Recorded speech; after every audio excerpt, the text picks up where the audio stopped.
Mon fils m'a écrit. Ne t'attends pas à ce que je m'occupe de toi quand tu seras vieux. J'ai ma propre vie et ma propre famille.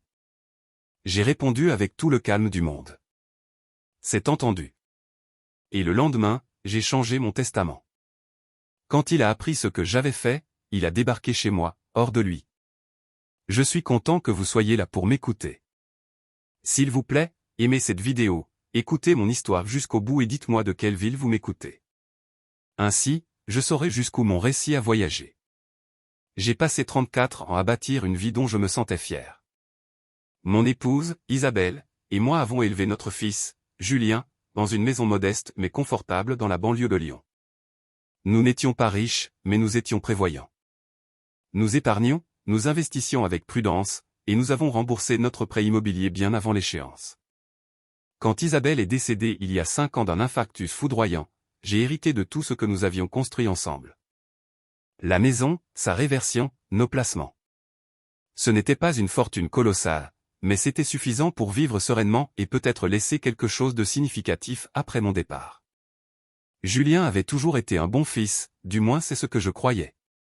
Il appelait régulièrement, venait me voir pour Noël et Pâques, accompagné de sa femme, Chloé, et de leurs 2 enfants. Nous faisions des déjeuners le dimanche, nous fêtions les anniversaires. Je les aidais dès que je le pouvais. Je gardais les petits, je faisais quelques virements quand ils avaient besoin de refaire la toiture ou quand la voiture de Chloé tombait en panne. Est-ce que j'agissais en grand-père ou est-ce qu'on m'utilisait?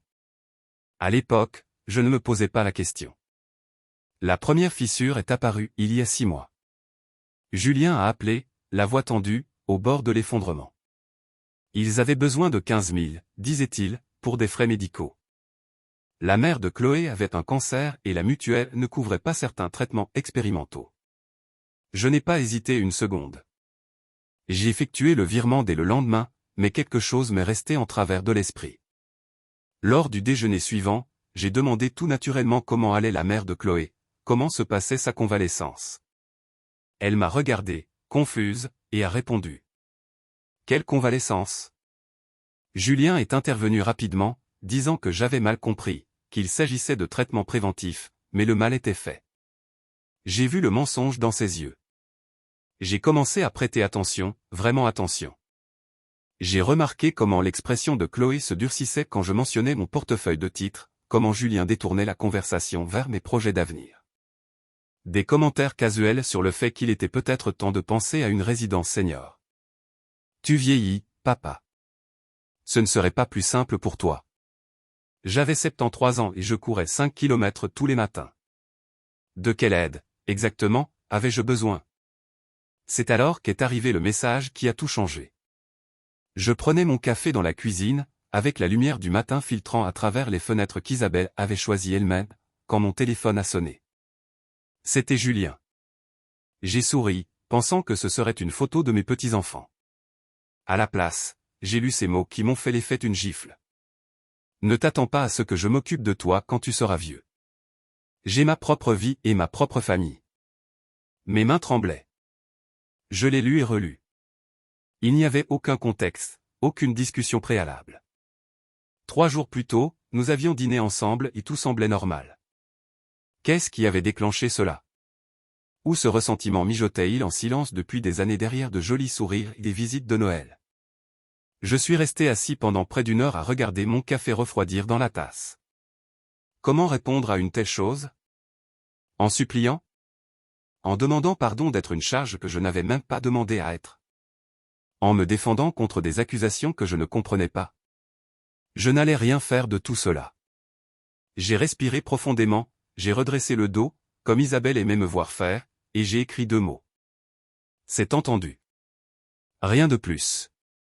J'ai appuyé sur envoyer et j'ai posé le téléphone sur la table. Mon cœur battait fort, mais mes mains ne tremblaient plus. Si Julien voulait tracer cette ligne dans le sable, je la respecterais. Mais le respect fonctionne dans les 2 sens, n'est-ce pas? Cet après-midi-là, j'ai appelé mon notaire, Maître Leroux.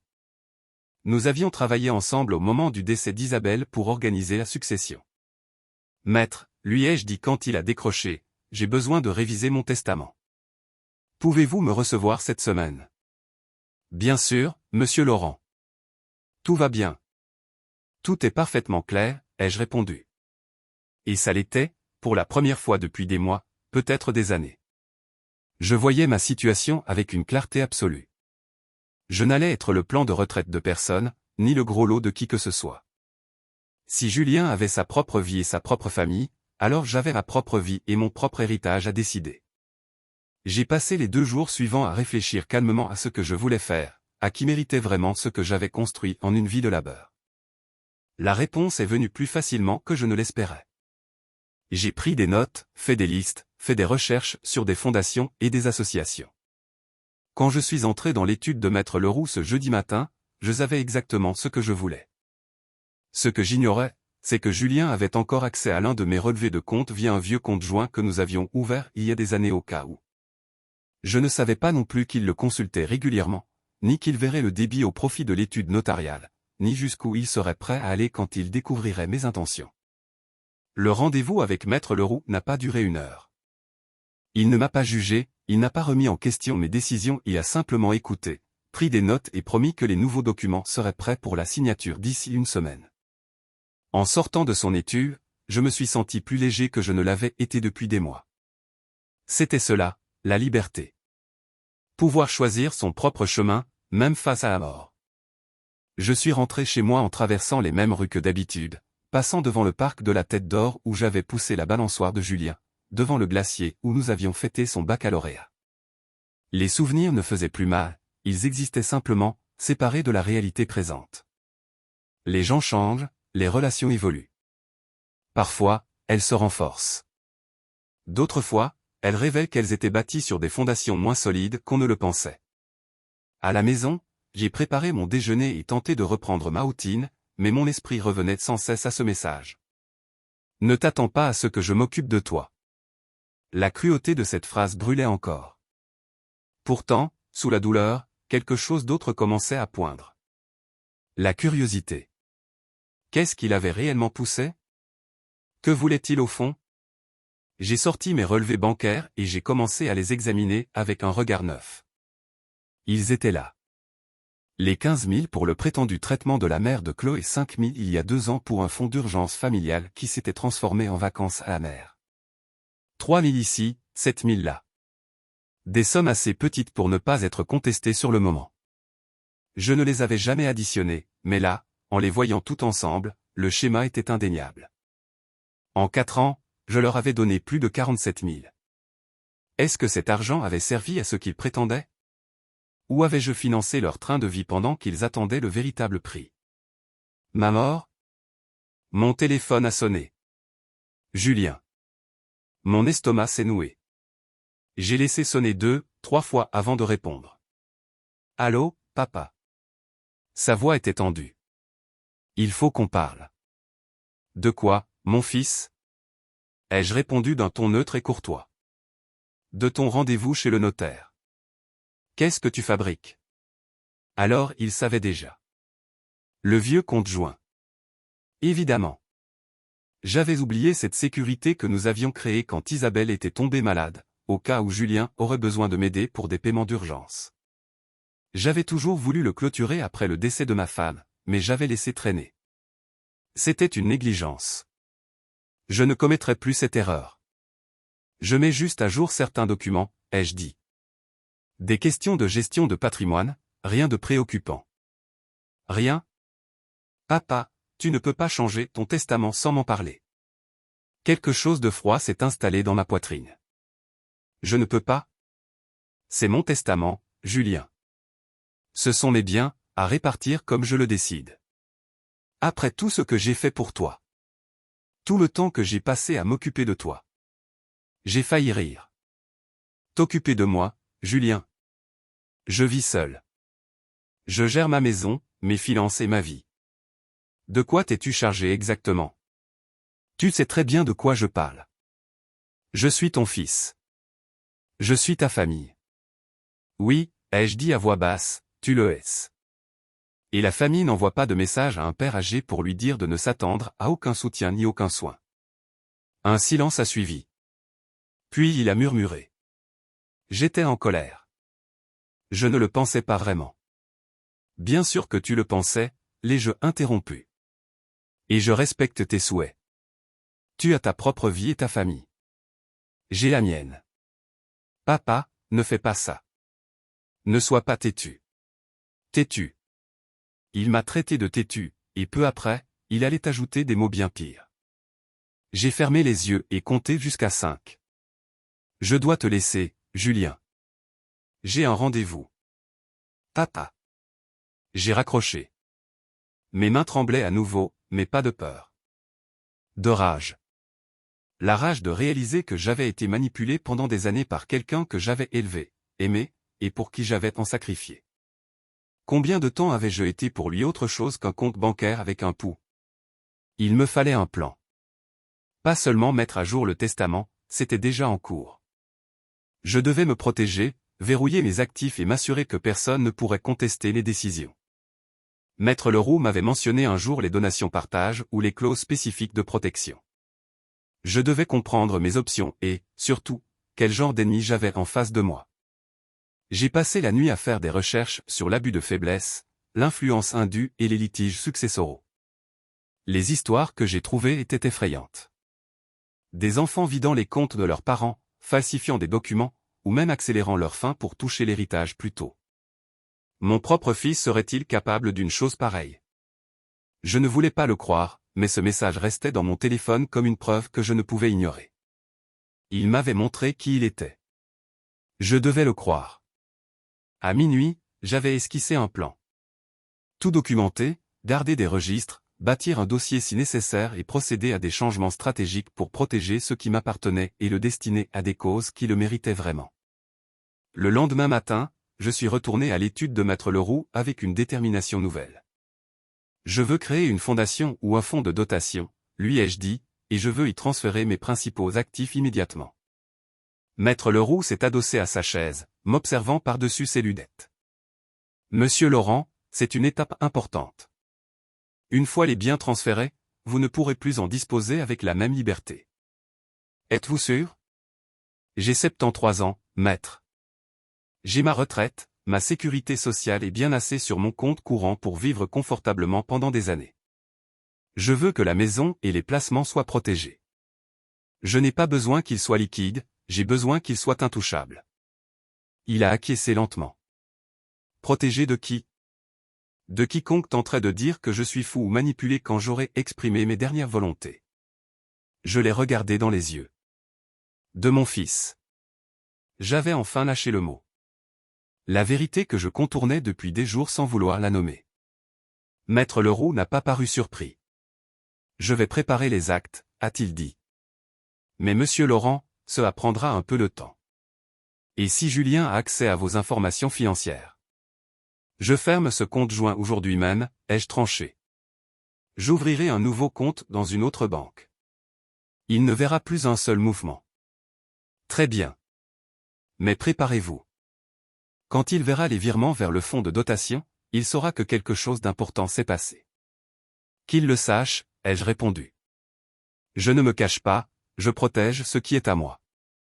Je suis sorti de l'étude et je suis allé directement à l'agence de la BNP où Isabelle et moi avions nos comptes depuis 30 ans. J'ai clôturé le compte joint avec Julien, ouvert un compte personnel et demandé le transfert de tous mes prélèvements automatiques. La directrice de l'agence, que je connaissais depuis des années, a fait les démarches avec efficacité, mais m'a regardé avec une certaine inquiétude. Monsieur Laurent, tout va bien. Ce n'est pas habituel de fermer des comptes de cette manière. Tout va bien, ai-je souri. Je simplifie simplement mes finances. Elle n'a pas semblé convaincue. Pour le jeudi de cette même semaine, les documents étaient prêts. Maître Leroux avait travaillé vite et j'appréciais sa discrétion. Le fonds de dotation Claude Laurent allait devenir propriétaire de ma maison, de mes investissements et de mes économies. Tout, sauf le compte courant nécessaire à mes dépenses quotidiennes. J'avais choisi les bénéficiaires avec soin. Un fonds de bourse pour l'université de Lyon où Isabelle avait étudié, le refuge de la Spa où nous avions adopté notre chien Max, l'hôpital pédiatrique de la ville, et un petit legs pour ma nièce Claire, qui était toujours restée en contact sans jamais rien me demander. Le nom de Julien n'apparaissait nulle part. J'ai signé les papiers dans l'étude, avec le clerc et la secrétaire comme témoins. Quand nous avons terminé, Maître Leroux m'a serré la main. Les transferts prendront environ une semaine. Après cela, ces biens seront sanctuarisés. Vous ne pourrez pas changer les bénéficiaires sans dissoudre le fonds. Je comprends, ai-je dit. C'est exactement ce que je veux. Merci, maître. Ce soir-là, Julien a rappelé. Je n'ai pas répondu. Il a appelé 3 fois de plus. À la 5e, j'ai fini par décrocher. Où étais-tu? M'a-t-il lancé d'un ton chargé d'anxiété. Ça fait des jours que j'essaie de te joindre. J'ai été occupé, ai-je répondu calmement. De quoi as-tu besoin, Julien? De quoi j'ai besoin? Papa, ton compte en banque a disparu. J'ai essayé de me connecter pour vérifier tes finances et il n'existe plus. Alors il me surveillait régulièrement. Cela m'a fait l'effet d'un coup physique. Pas seulement le contrôle, mais l'audace. Je l'ai fermé, ai-je dit. Il était temps de réorganiser mes comptes. Réorganiser? Papa, qu'est-ce qui se passe? D'abord le notaire, maintenant ça. Tu es malade. Il t'arrive quelque chose? Tu es malade. Cette inquiétude, une semaine plus tôt, m'aurait ému. Maintenant, je n'entendais que la peur qui se cachait derrière. La peur que l'héritage soit en train de lui filer entre les doigts. Je vais parfaitement bien, Julien. Je mets juste de l'ordre dans mes affaires. C'est ce que fait un adulte responsable. Tu agis de façon paranoïaque, papa, a-t-il insisté. Qui te bourre le crâne? Qui te dit des choses sur moi? La seule personne qui m'a dit quelque chose sur toi, c'est toi-même, ai-je répondu doucement. Tu t'en souviens? Ne t'attends pas à ce que je m'occupe de toi quand tu seras vieux. J'ai ma propre vie et ma propre famille. Je t'ai dit que c'était le stress. Je ne le pensais pas. Bien sûr que tu le pensais. Et je respecte tes limites. Tu ne veux pas de la responsabilité de t'occuper de moi. Parfait. Cela signifie aussi que tu n'en auras pas les bénéfices. Quels bénéfices? De quoi tu parles? Bonne nuit, Julien. J'ai raccroché avant d'entendre sa réponse. Mes mains ne tremblaient plus. Mon cœur ne s'emballait pas. Je me sentais serein, lucide. Pour la première fois en 73 ans, je me faisais passer en premier, et c'était comme remonter à la surface après être resté trop longtemps sous l'eau. Pendant 2 jours, je suis resté seul dans mon grand appartement de Lyon, entouré d'un silence qui n'était plus paisible, mais lourd de menaces invisibles. Le samedi matin, alors que je taillais mes rosiers sur mon balcon filant, j'ai entendu un crissement de pneus en bas de l'immeuble. Une portière a claqué avec une violence inhabituelle. Je n'ai même pas eu le temps de poser mon sécateur que Julien a fait irruption, le visage pourpre, les yeux injectés de sang. « On peut savoir ce que tu as fabriqué ?» a-t-il hurlé en s'avançant vers moi. Baisse d'un ton, Julien. Les voisins vont entendre, ai-je répondu sans ciller. Je me fiche des voisins. Je sors de la banque. On m'a dit que tu avais transféré la quasi-totalité de tes avoirs. Tout, papa. Où est cet argent? Il est placé dans un fonds de dotation, ai-je dit calmement. Et cela ne te regarde pas. Comment ça, ça ne me regarde pas? Il s'est approché davantage, tentant de m'intimider par sa stature. Cet argent était censé me revenir. Maman a travaillé toute sa vie pour ça. Ta mère a travaillé toute sa vie pour nous, l'ai-je corrigé. Pour notre famille, pour notre sécurité. Elle n'est plus là, et cet argent m'appartient. J'en dispose comme bon me semble. Tu ne peux pas faire ça. Je vais contester. Je vais prouver que tu n'as plus toute ta tête. Je me suis redressé, le fixant droit dans les yeux. Et c'est donc. J'ai des certificats médicaux qui prouvent que je suis en pleine possession de mes moyens. J'ai des témoins. J'ai documenté chaque étape. Et toi, Julien, qu'est-ce que tu as? Un message écrit où tu me dis de ne pas compter sur toi. Il a blêmi. Son arrogance a fondu d'un coup pour laisser place à une panique mal dissimulée. Tu ne comprends pas. On a besoin de cet argent. On comptait dessus depuis des années. Pourquoi faire, Julien? Pour financer ce train de vie que vous ne pouvez pas vous offrir. Il n'a pas répondu. Il m'a jeté un regard chargé de mépris, un regard où je ne reconnaissais plus mon fils, mais un créancier déçu. Sors de chez moi, ai-je dit d'une voix basse. Et ne reviens pas sans y être invité. Il est parti, mais je savais que ce n'était que le début de la tempête.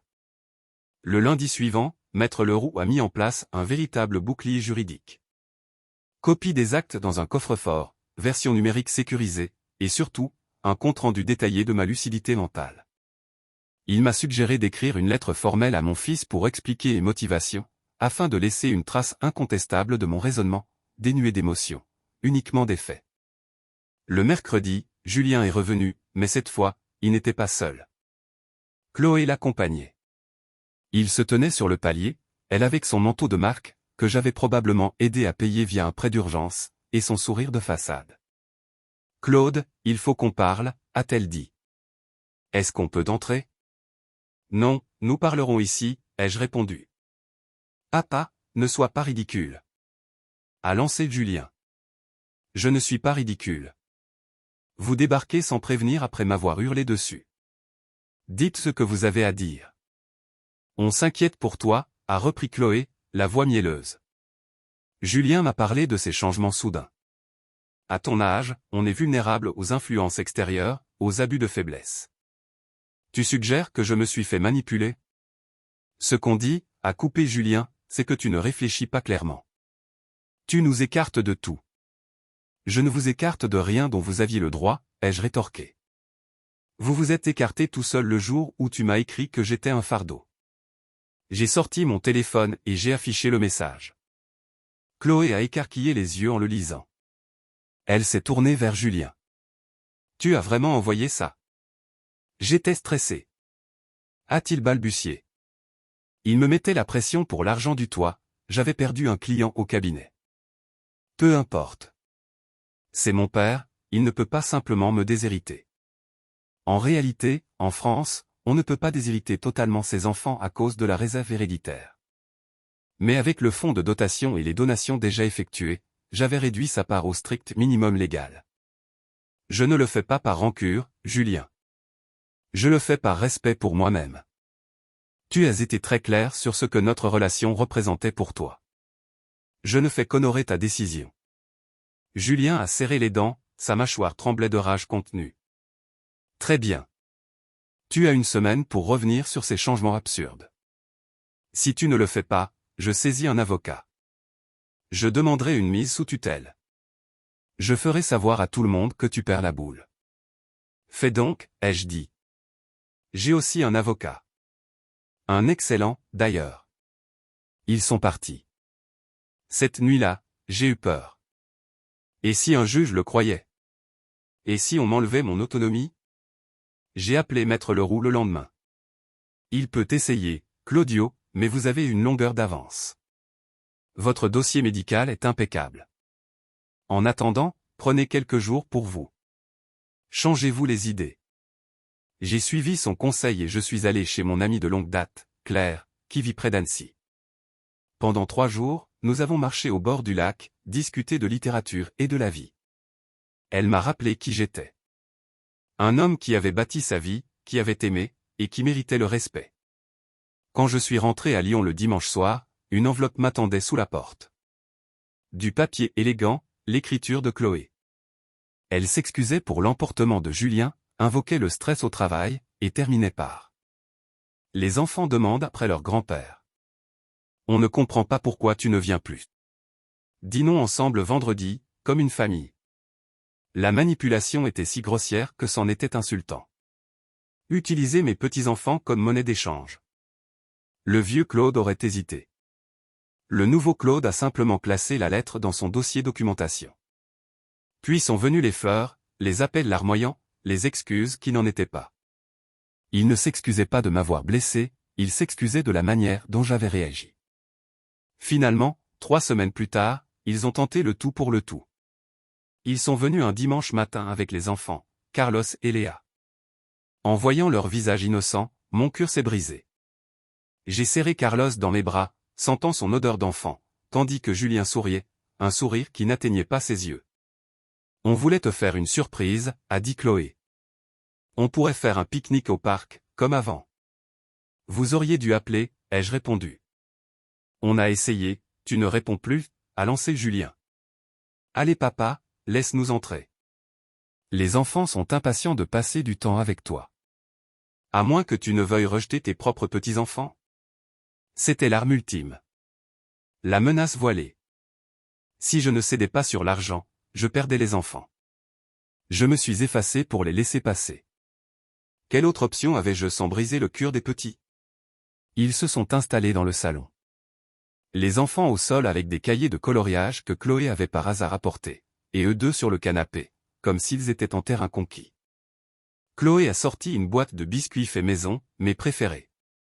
Julien a commenté la valorisation immobilière du quartier, soulignant à quel point ma maison avait pris de la valeur. Chaque mot était calculé. Nous avons beaucoup réfléchi à tout ça, a dit Chloé après 20 minutes d'une discussion pesante. Et nous voulons te demander pardon. Oui, a ajouté Julien. On a mal agi.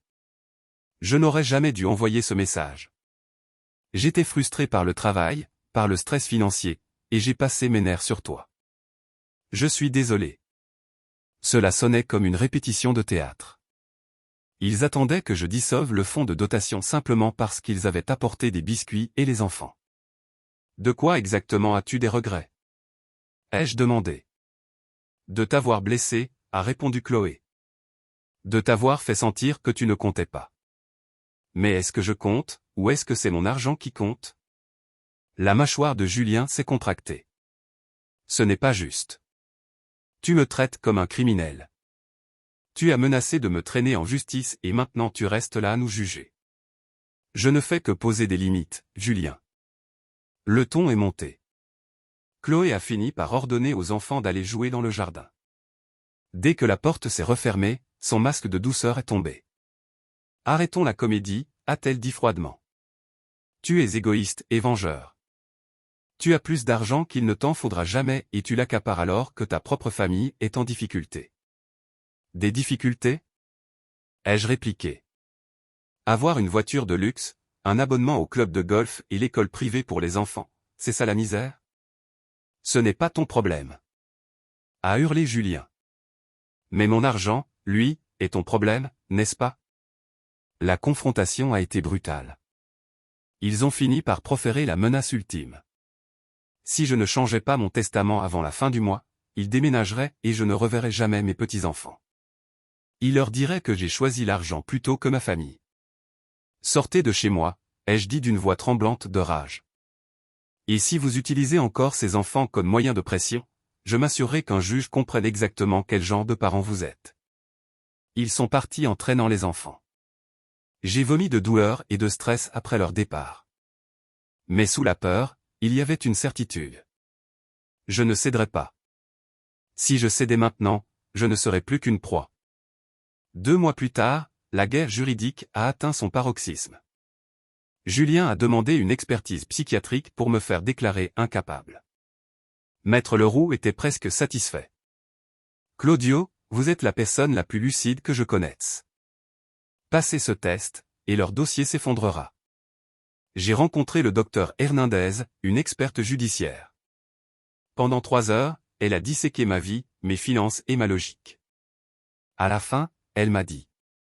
Monsieur Laurent, je ne vois aucun signe de défaillance cognitive. Vos décisions sont rationnelles. Ce que vous vivez est une forme d'abus de faiblesse inversée. Vos enfants tentent de vous forcer la main. L'audience a eu lieu le 15 novembre. Julien et Chloé étaient là avec un avocat agressif.